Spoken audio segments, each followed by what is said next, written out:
Snap ខ្ញុំមិនព្រេងបងអូនសូមស្ដាប់ខ្ញុំជាកូនខ្មែរមិនខ្លាចតែបោកតប់ដែលលើផ្លូវស្នេហ៍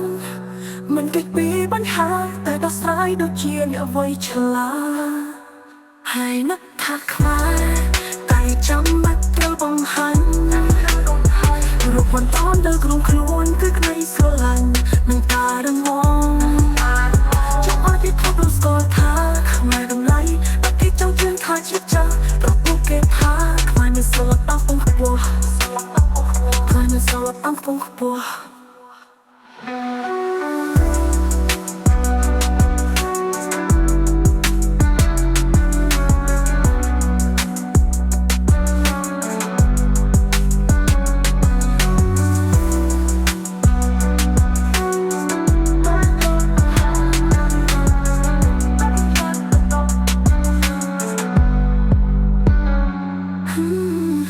ស្ដាប់ខ្ញុំបន្តិចបងអូនសូមស្ដាប់ខ្ញុំជាកូនខ្មែរមិនខ្លាចតែបោកតប់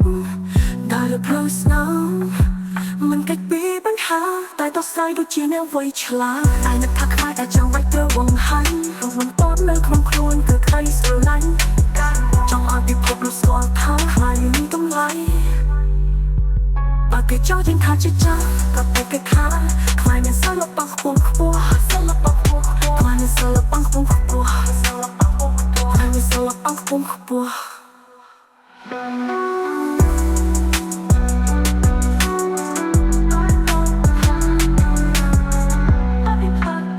ខ្មែរមុំយកនៅខ្ញុំខ្លួនគឺក្តីស្រឡាញ់នឹងការរងងចង់ឲ្យពិភពលោកស្គាល់ថាខ្មែរមានតម្លៃតែគេចោទយើងថាជាចាស់ប្រាប់ពួកគេថាខ្មែរមានសិល្បៈខ្ពង់